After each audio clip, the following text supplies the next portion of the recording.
तो ठीक है प्यू, अब हम सेकेंड ऑर्डर डेरिवेटिव्स का थर्ड टॉपिक देखने जा रहे हैं, जो कि है चेंजिंग द इंडिपेंडेंट वेरिएबल। सबसे पहले एक छोटा सा फ़र्क है वो समझ लेते हैं कि डिपेंडेंट वेरिएबल क्या होता है और इंडिपेंडेंट वेरिएबल क्या होता है। तो हम जो अभी डेरिवेटिव्स करते हैं उसमें हम किस चीज़ के साथ डील करते हैं, dy बाई डी एक्स के साथ। तो जिस चीज़ का डेरिवेटिव हो रहा होता है तो आप खुद देखो कि उसका डेरिवेटिव हो रहा है, वो डिपेंड है समथिंग पर।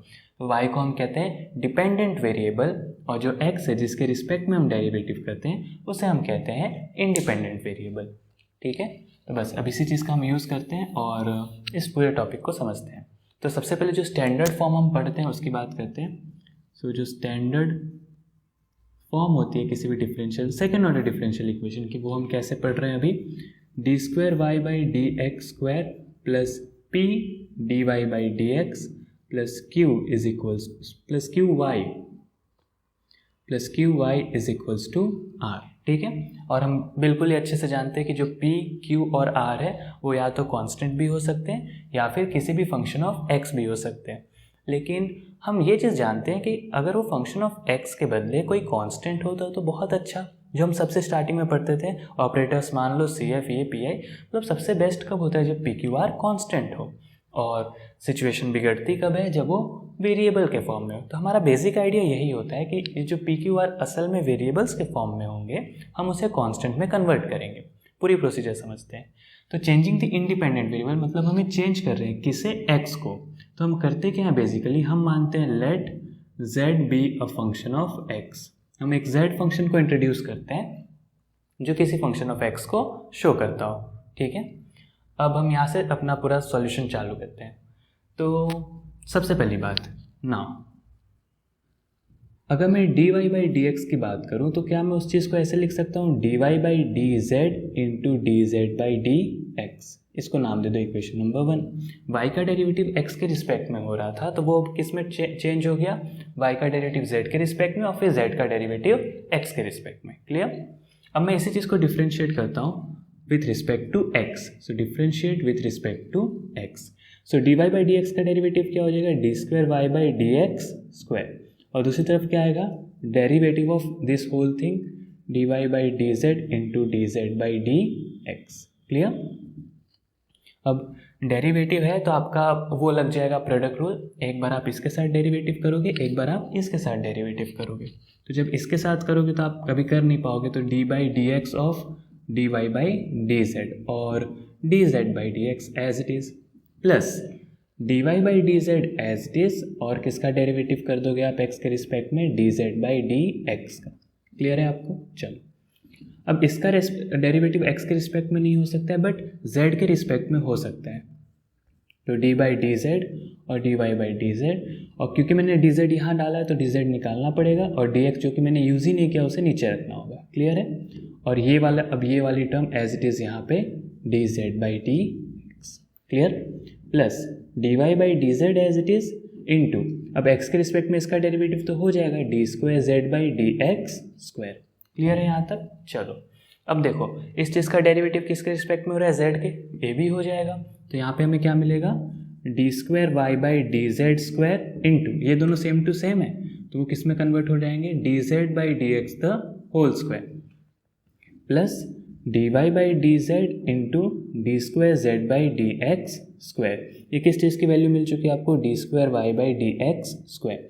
इसको नाम दे दो इक्वेशन नंबर 2। क्लियर है यहाँ तक।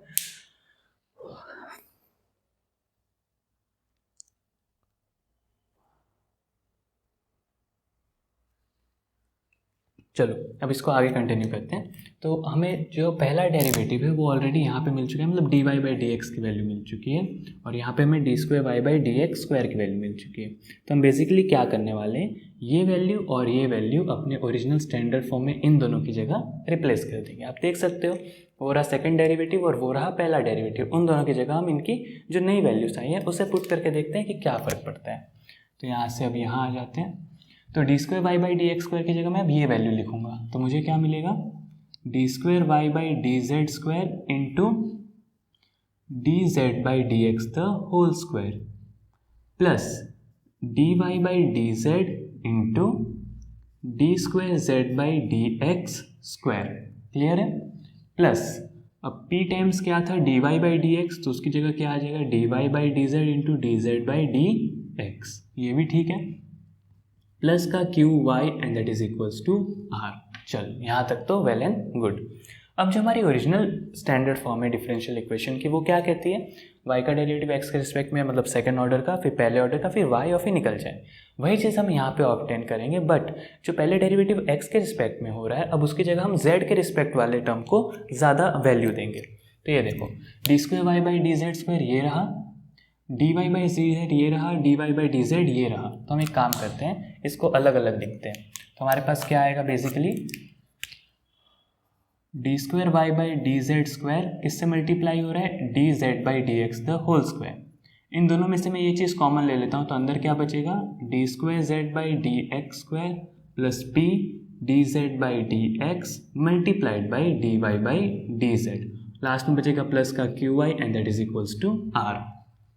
अब स्टैंडर्ड फॉर्म में अगर कन्वर्ट करना है तो उसकी बेसिक आइडिया होती है कि सेकंड ऑर्डर डेरिवेटिव के साथ कुछ नहीं होना चाहिए, 1 होना चाहिए। तो यहाँ पे आपके साथ ये मल्टीप्लाई हो रहा है, तो बेसिकली आप इसको डिवाइड कर दोगे पूरे इक्वेशन में। So d square Y by D Z square plus d square Z by D x square plus P times D Z by D x whole divided by D Z by D x the whole square multiplied by D Y by D Z plus q divided by dz by dx the whole square into y and that is equals to r divided by dz by dx the whole square। Clear है आपको। अब यहाँ से आप एक चीज़ करते हो कि इतनी सी चीज़ को आप p डैश नाम देते हो, इसको q डैश नाम देते हो और इसको r डैश नाम देते हो। तो आपकी इक्वेशन कैसे दिखने लगेगी अब, D square Y by D Z square plus P dash D Y by D Z plus Q dash y and that is equals to r dash. तो आपको फिर से एक स्टैंडर्ड फॉर्म की डिफरेंशियल इक्वेशन मिल चुकी है। और इस इक्वेशन में और इस इक्वेशन में पता है आपको क्या फ़र्क होगा, यहाँ पे पी क्यू आर भले वेरिएबल x के फॉर्म में कैसे भी अजीब से फंक्शन हो सकते हैं, बट यहाँ पे आपके पास फ्रीडम है कि आप इनको कैसे भी करके कांस्टेंट बना सकते हैं। r को तो खैर जाने दो, p और q को आप कांस्टेंट बना सकते हैं, क्योंकि p डैश की वैल्यू यहाँ पे आप मेंशन करो, वे p डैश की वैल्यू क्या है, D square Z by D x square plus P times D Z by D x whole divided by D Z by D x the whole square. Q dash की value बहुत ही simple है और इसी पे most of the चीज़ depend भी करती है, आपको आगे पता चलेगा, D Z by D x the whole square. और आर डैश की वैल्यू क्या है, पुराना वाला R upon D Z by D x the whole square. तो आप बेसिकली इन तीनों इक्वेशंस का यूज़ करते हो, जिससे आप जेड वगैरह, मैं आपको सब अभी एक सॉल्यूशन दिखाऊंगा, आपको पता चल जाएगा। और आप एक और चीज़ समझ चुके हो कि आपको यहाँ पे कांस्टेंट लाना है, तो मोस्ट ऑफ द टाइम हम क्या करते हैं, इस इक्वेशन का यूज़ करते हैं और ये मान के चलते हैं कि ऐसी वैल्यू आ जाए जिसकी वजह से क्यू डैश की वैल्यू 1 हो, क्यू डैश की वैल्यू कितनी हो जाए, 1 हो जाए। मैं आपको एक क्वेश्चन करके दिखाता हूँ, आपको क्लियर होगा। लेकिन ये था पूरा डेरिवेशन इस चीज़ का कि कैसे आप अपना क्वेश्चन, जो कि पहले किस पे, कौन सा इंडिपेंडेंट वेरिएबल यूज़ हो रहा था डेरिवेटिव के लिए, x, वो किस में चेंज हो गया, एक वेरिएबल z में। इसलिए इस टॉपिक का नाम क्या है, change of the independent variable. देखो y चेंज नहीं हुआ है क्योंकि वो डिपेंडेंट वेरिएबल है। कौन चेंज हुआ, इंडिपेंडेंट वेरिएबल जो कि x था, वो x से अब z पे डिपेंड करने लगा है आपका पूरा क्वेश्चन। तो ठीक है, अब आपको एक क्वेश्चन करके दिखाता हूँ, आपको ये टॉपिक क्लियर हो जाएगा। मैं क्वेश्चन नोट डाउन कर लेता हूँ, ठीक है। तो ठीक है, अब हमारे पास ये वाला क्वेश्चन आ चुका है जो हम इसी मेथड से सॉल्व करेंगे, और वो डेरिवेशन भी आपको हल्का हल्का दिखता होगा फ्रेम में, ठीक है। चलो, सबसे पहले तो आपके गिवन क्वेश्चन को आपको स्टैंडर्ड फॉर्म में कन्वर्ट करना है, वो तो हमेशा से रूल है ही। तो इसको स्टैंडर्ड फॉर्म में कन्वर्ट करते हैं। स्टैंडर्ड फॉर्म में कन्वर्ट करने का बेसिक आइडिया यही होता है कि डबल डेरिवेटिव के साथ 1 बना दो। तो यहाँ पे क्या है, साइन स्क्वायर एक्स, तो आप पूरे इक्वेशन में साइन स्क्वायर एक्स डिवाइड करोगे। So d square Y by D x square, देखो डबल डैश का मतलब होता है second derivative, plus sine x cos x upon sine square x, यानी कि करो, चलो कर लेते हैं, sine x cos x upon sine square x, और वाई डैश का मतलब होता है d Y by D x, और plus 4 upon sine square x y and that is equals to 0। इसे ज़रा सॉल्व करते हैं, जो भी कैंसिलेशन वर्क है। So d square Y by D x square plus cot x d Y by D x plus 4 cos x square x y and that is equals to 0। ये आ चुके हैं हमारे पास अपने स्टैंडर्ड फॉर्म में value. अब अगर आप इसमें सबसे पहली method non part of CF apply करने की कोशिश करो तो वो तो काम आएगी नहीं, क्योंकि ट्रिग्नोमेट्री आ गया 1 + b और 6 का टेबल कुछ काम आता नहीं है। अगर आप सेकेंड वाला ट्राई करने को जाओ तो मतलब जहाँ पे आप रिमूवल ऑफ फर्स्ट डेरिवेटिव करते हो, so a is equals to negative half integration of p d x, cot का इंटीग्रेशन आ जाएगा लॉग साइन और e to the power negative half sine आएगा, यानी कि नेगेटिव हाफ लॉग साइन, यानी square root of cosec x u की value आएगी। फिर आप उसे वो आ गई आर अपॉन यू, फिर डिफिकल्ट थोड़ा सा होगा लेकिन शायद ना भी हो जाए सॉल्व, कुछ कह नहीं सकते। लेकिन अभी इस मेथड को अप्लाई करते हैं। सो अब हम यहाँ पे क्या करते हैं, हम एक चीज़ जानते हैं कि जो नया हम इसे चेंज करने वाले हैं, किस चीज़ में, पी डैश क्यू डैश वाली इक्वेशन में। तो वहाँ से हम जानते हैं, सबसे पहले मैंने आपको कहा था क्यू डैश की वैल्यू से उठाओ। Now we know that Q dash की वैल्यू क्या हो जाती है, Q upon D Z by D, नहीं हाँ, D Z by D x the whole square. ठीक है, अब आप हमेशा ये कोशिश करते हो, now try Q dash equals to 1, मतलब आप उसे 1 बनाने की कोशिश करते हो। तो अगर आप उसे 1 बनाते हो तो क्यू की वैल्यू क्या आ जाएगी, D Z by D x the whole square. 1 है, इसका सिंपल सा मतलब है कि क्यू की वैल्यू कितनी आ जाएगी, D Z by D x the whole square. तो अब क्यू की वैल्यू कितनी है आपके क्वेश्चन में, देखो ये होता है क्यू, यहाँ पे हम मेंशन करना रह गया, यहाँ पे जो पी है वो आपका आया है कॉट एक्स, जो आपका क्यू है वो आया आपका 4 times cos x square x, और जो ओरिजिनल आर है उसकी वैल्यू आई है 0। तब क्यू की जगह आप क्या लिखोगे, 4 cos x square X and that is D Z by D x the whole square. अब स्क्वायर है तो स्क्वायर रूट हो जाएगा और पॉजिटिव वैल्यू ही लेते हैं, ज़्यादा इसमें वो नहीं। So 2 cos x is equals to derivative of z with respect to x। तो अब बस यहाँ से इस डिफरेंशियल टर्म को सॉल्व करो। अगर z का डेरिवेटिव x के मतलब वेरिएबल सेपरेबल कर दो, 2 times cosec x dx is equals to d z, integrating both the side, तो आपको z की वैल्यू कितनी मिल जाएगी, 2 times integration of cosec x कितना हो जाएगा आपके पास, इंटीग्रेशन ऑफ cosec x हो जाता है आपके पास natural log of cosec x plus cot x, done. ये आ चुकी है आपकी z की वैल्यू। मैंने आपसे कहा था कि आपको z की वैल्यू किसके फॉर्म में मिलती है, फंक्शन ऑफ x के फॉर्म में, तो वही चीज़ आपको मिल चुकी है, z is equals to this thing. और मैंने आपको कितनी बार बताया कि ये जो चीज़ें अल्टीमेटली क्या होती है, tan x बाई 2, और स्क्वायर अंदर जाएगा तो मैं बेसिकली इसे शॉर्ट फॉर्म में लिख सकता हूँ tan स्क्वायर x बाई 2। ठीक है, ऊपर वाला रखो तब भी ठीक, ये वाला रखो तब भी ठीक, 2 बाहर रख के 2 times natural log of tan x by 2 लिखो तब भी ठीक, लेकिन ये आ चुकी है z की वैल्यू। अब q डैश की वैल्यू आप ऑलरेडी मान चुके हो 1 है, तो इस इक्वेशन में तो आप 1 डाल सकते हो, p डैश फाइंड करना पड़ेगा, तो उसकी वैल्यू आपको याद होनी चाहिए कि now p dash is equals to D square Z by D x square plus p D Z by D X divided by D Z by D x the whole square. Clear है आपको? चलो, अब आप already जान चुके हो कि D Z by D x की वैल्यू कितनी है, 2 टाइम्स कॉसेक एक्स, और डी स्क्वायर मतलब इसका दूसरा डेरिवेटिव करो, so 2 as it is cosec का derivative minus cosec X cot X, clear, plus p की वैल्यू कितनी है कॉट एक्स, और D Z by D x की वैल्यू कितनी है 2 टाइम्स कॉसेक एक्स, और डिवीजन में D Z by D x का स्क्वायर यानी इसका स्क्वायर यानी 4 टाइम्स कॉसेक स्क्वायर एक्स। तो p डैश की वैल्यू देखो minus 2 cosec cot plus 2 cosec cot, cancel, यानी ये कितना आ गया 0। देखो ये भी कितने अच्छे से कांस्टेंट आ गया। और फाइनली r डैश क्या होता है, पुराना वाला r दैट इज 0, मतलब पुराना वाला r upon D Z by D x का स्क्वायर करना होता है, लेकिन बेसिकली यहाँ पे पुराना वाला r ही 0 है, तो इसलिए जो r डैश है वो भी कितना आ चुका है आपके पास 0, also r dash is equals to 0। So now the new differential equation आपके पास क्या तैयार हो चुकी है, D square Y by D Z square plus 0 D Y by D Z plus Q की वैल्यू हमने 1 मानी थी, क्यू डैश आता है ना तो वो तो 1 है, सो 1 times y and that is equals to r dash that is again 0। So finally क्या आ रहा है आपके पास, d square Y by D Z square plus y is equals to 0। ठीक है, अब इसे ऑपरेटर्स वाली मेथड से सॉल्व कर लेते हैं इसलिए फटाफट। तो यहाँ पे नहीं तो कैसा भी कर सकते हो, यहाँ पे सबसे अच्छी मेथड तो ये हो जाएगी कि D Y by D Z को आप कांस्टेंट मतलब क्यू मान लो, तो इसका मतलब है कि d square Y by D Z square कितना हो जाएगा, d q by D x, तो d q by sorry z, so d q by D z, नहीं इसको जाने तो आप, ये मेथड नहीं, वही सेपरेट वगैरह कुछ करते हैं, रुक जाओ, ऑपरेटर्स मान के ही करते हैं ना, क्या दिक्कत है, हो जाएगी। तो यहाँ से हम करते हैं let d by D z is equals to d operator, तो D square plus 1 y is equals to 0. C F of the auxiliary equation d square plus 1 should be 0. So d plus i d minus i दो factor आ गए, तो आई और negative आई दो values आ गई D की. तो आपका सी एफ यानी वही डायरेक्ट फॉर्मूला हो जाएगी. तो वाई आपका डिपेंडेंट वेरिएबल है, तो वाई इज इक्वल्स टू, लेकिन किसके रिस्पेक्ट में डेरिवेटिव, जेड के. तो ध्यान रखना C1 cos Z plus C2 sine Z. और बस अब इसमें आपको फाइनली आपकी z की वैल्यू ये वाली सब्सटीट्यूट कर देनी है. तो यहाँ से आपको यहाँ दिखेगा. तो फाइनली y कितना हो जाएगा, C1 cos natural log of tan square x by 2 plus C2 sine natural log of tan square x by 2. Clear हुआ आपको. ये आ चुके आपके फाइनली y की वैल्यू. कोई u v सब्सटीट्यूशन ऐसा नहीं होता है. आपको जो दूसरा डिफरेंशियल इक्वेशन मिलता है उसे सॉल्व करो, अब उसमें वेरिएबल z यूज़ होगा, क्योंकि इस डिफरेंशियल इक्वेशन का वेरिएबल कौन सा है, इंडिपेंडेंट वाला z.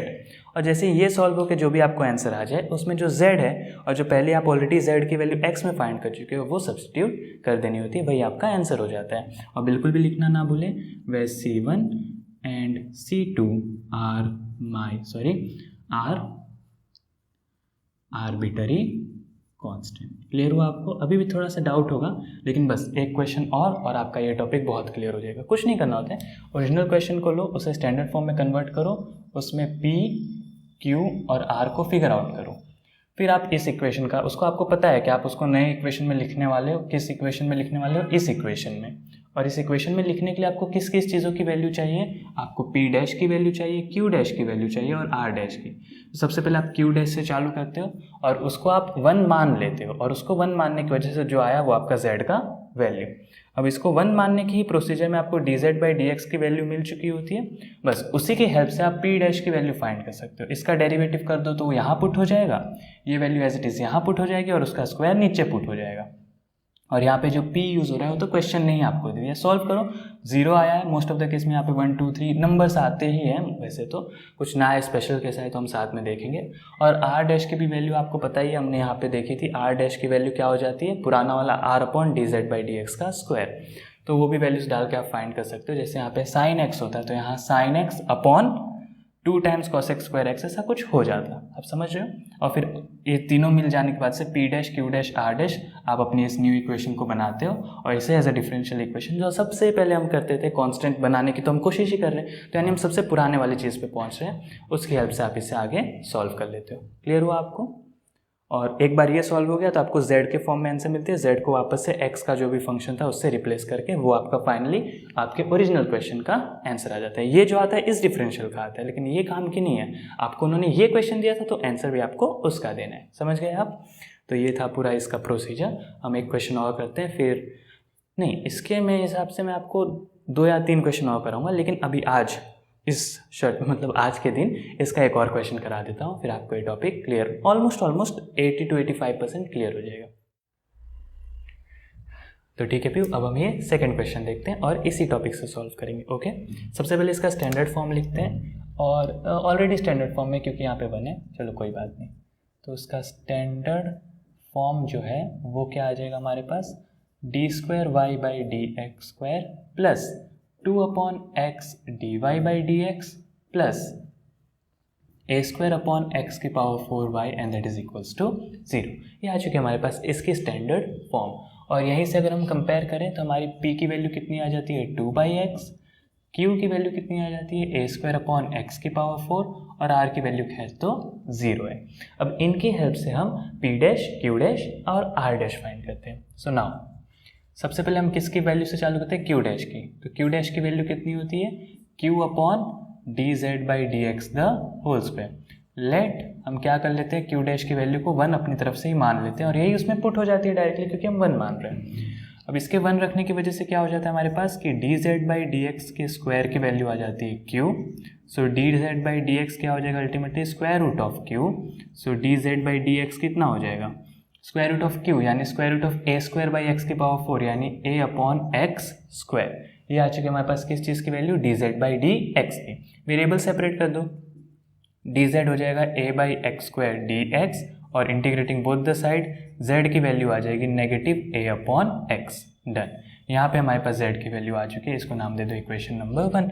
अब हम जो भी हमारा सेकंड मतलब वो जो डिफरेंशियल इक्वेशन दूसरा वाला बनाएंगे z जिसमें इंडिपेंडेंट वेरिएबल होगा उसे पूरा सॉल्व करेंगे और वहाँ जहाँ पे z आया उसकी जगह हम लास्ट में ये वैल्यू रिप्लेस कर देंगे। ओके, अब यहाँ से हम p डैश फाइंड करते हैं। तो यहाँ से सॉल्यूशन आगे बढ़ता है। नाउ अब p डैश की वैल्यू क्या होती थी याद करो, derivative of z with respect to x second order का प्लस p टाइम्स पहले ऑर्डर का डेरिवेटिव डिवाइडेड बाय पहले ऑर्डर के डेरिवेटिव का स्क्वायर। चलो अब यहाँ से हमें डायरेक्टली पता है dz बाई डी की value a by x square है, तो इसका सेकेंड ऑर्डर डेरिवेटिव यानी कि a बाई एक्स स्क्वायर का दूसरा डेरिवेटिव यानी नेगेटिव 2a अपॉन एक्स का क्यूब प्लस p की वैल्यू 2 बाई एक्स और dz बाई डी यानी as it is a by X का स्क्वायर और डिवीजन में इसी का स्क्वायर आएगा यानी कि a स्क्वायर बाई एक्स की पावर 4। अब ध्यान दो यहाँ पे नेगेटिव 2a एक्स क्यूब और यहाँ पे आएगा positive 2a x cube that is basically 0। सो आप देख सकते हो आपका p डैश कितना आया 0 और फाइनली आपका जो r डैश है that is basically going to be r upon dz by D x का स्क्वायर। तो r की वैल्यू भी क्वेश्चन में कितनी है 0, तो वो भी डायरेक्टली आ गया 0। अब इस q dash p dash r dash को अगर हम पुट करते हैं so the new differential equation would be the new differential equation जिसका डिपेंडेंट वेरिएबल कौन होगा z, इंडिपेंडेंट वेरिएबल कौन होगा z, वो कैसे तैयार हो जाएगी D square Y by D Z square plus p times D Y by D Z p dash sorry plus q dash times y and that is equals to r dash that is equals to 0। तो अब इसको अच्छे से लिखे तो क्या हो जाएगा d square Y by D Z square plus y and that is equals to 0। Operator वाली मेथड से सॉल्व कर लो। Let d by D z is equals to d, so d square plus 1y is equals to d, so d plus i d minus i is. अब तो आप जानते हैं यहाँ से पहली बार तो सब लिखना होता है वापस से is the sorry auxiliary equation C F ही है, लेकिन इसका सी एफ नहीं क्योंकि डायरेक्टली 0 है तो सी एफ ही जनरल सॉल्यूशन है। Auxiliary equation F of D D square plus 1 है, let that be equals to 0। फिर सॉल्व कर रहे हो, फिर रूट की वैल्यू आएगी आई और माइनस आई, तो आपका यहाँ से जो सी एफ नहीं फाइनल वैल्यू आई की क्या आ जाएगी c1 cos z plus c2 sin z, क्योंकि आपका इंडिपेंडेंट वेरिएबल इस क्वेश्चन में क्या चल रहा है z, इसलिए आंसर किस फॉर्म में आएगा z के। और एक बार आपका आंसर z के फॉर्म में आ जाए तो z को वापस से x के फॉर्म में रख दो, that is basically negative a upon x। तो उसे यहाँ पे लिखते ही हमारा फाइनल सॉल्यूशन आ जाएगा y is equals to c1 cos negative a upon x plus c2 sin negative a upon x। इसे ज़रा एडजस्ट कर दो, नेगेटिव है तो सो कितना हो जाएगा c1 cos a upon x minus c2 sin a upon x, और नेगेटिव c2 को चाहो तो एक नया कांस्टेंट c3 नाम देकर भी सॉल्व कर सकते हो, मतलब आंसर ला सकते हो। और बेसिकली आपका फाइनल सॉल्यूशन, और बिल्कुल भी लिखना ना भूले वे c1 and c2 are arbitrary constant. Clear हुआ आपको कैसे करते हैं सॉल्यूशन को? कुछ नहीं करना होता है, ओरिजिनल क्वेश्चन के पी क्यू आर को आइडेंटिफाई करो और उसके बाद से क्यू डैश की वैल्यू याद रखो, मतलब इस क्यू डैश की वैल्यू और पी डैश की वैल्यू और आर डैश की वैल्यू आपको याद होनी चाहिए। एक बार आपको ये याद है, सबसे पहले क्यू डैश से चालू करो, क्यू डैश की वैल्यू लिखते हो, उसके बाद से क्यू डैश को 1 मान लो और उसे सॉल्व करते ही आप सॉल्व करोगे हमेशा ऐसा इंटीग्रेशन वेरिएबल सेपरेबल z की वैल्यू आ जाएगी, उसको फाइंड करके छोड़ दो और इसी के प्रोसीजर में आपको dz बाई डी की वैल्यू मिल जाएगी, जिसका आप हेल्प से p डैश फाइंड कर सकते हो, देखना है कि वो कांस्टेंट आता है कि नहीं। अभी शायद ऐसे क्वेश्चंस आएंगे कि नहीं जिसमें क्यू डैश को 1 मानने से सॉल्व ना हो, ऐसा कुछ हो तो हम देखते हैं, जैसे जैसे क्वेश्चन हो तो हम साथ में देखेंगे। लेकिन basically most of the normal type of question जो इस टॉपिक से होते हैं उसमें हमें यही करना होता है। ज़्यादा डिफिकल्ट इसमें देते हैं नहीं देते हैं पता नहीं है, मेरा करना बाकी है साथ में। मतलब अभी तो मैं सिर्फ आपको ये सिखा रहा हूँ, मैं तो स्टार्टिंग है, ईजी तो आता है। मतलब मैं जब तक 100 क्वेश्चन प्रैक्टिस ना कर लूँ आपको मैं वो एश्योरेंस, वो गारंटी से नहीं कह सकता हूँ ना कि इसमें कितनी वैरायटी आती है। मैंने भी अभी कुछ क्वेश्चंस किए हैं और जितने मैंने किए उतने मैं आपको करवा रहा हूँ अभी फ़िलहाल के लिए, ठीक है। लेकिन आपको ये क्लियर हो गया कैसे करना है इस टॉपिक को, क्या नाम है, changing the independent variable. Question में देखो एक्स था, सब था, इस डिफरेंशियल इक्वेशन को डायरेक्टली सॉल्व करना डिफिकल्ट था, तो इसकी हेल्प से हमने ये डिफरेंशियल इक्वेशन बनाया जो कि काफ़ी आसान था सॉल्व करना ऑपरेटर की हेल्प से। हमारा मेन साइड हम यही सोचते हैं कि यहाँ पे क्या लेकर आ जाए कांस्टेंट, खैर यहाँ पे तो 0 आ रहा है, 2 भी आ जाता तो कोई दिक्कत नहीं, ऑपरेटर से फैक्टर्स निकाल के सॉल्व हो जाता जैसे हम सबसे स्टार्टिंग में करते आ रहे। समझ गए आप? तो बस ये पूरा टॉपिक था और यहाँ पे आज का वीडियो अब ख़त्म हो जाएगा। अब कल जो आएगी, कल कौन सी शर्ट होगी, कल मतलब नए शर्ट में नया वीडियो, इसको आगे कंटिन्यू करेंगे। मैं देखूंगा कोई ऐसा केस जिसमें क्यू डैश को 1 ना लेना हो, कुछ और लेने से कुछ ऐसा स्पेशल कुछ मुझे मिला तो मैं आपके लिए वो वीडियो बना दूँगा। Okay done. टेंशन नहीं है, बिल्कुल भी टेंशन मत लेना, मैं हूँ आपके साथ। ओके चलो।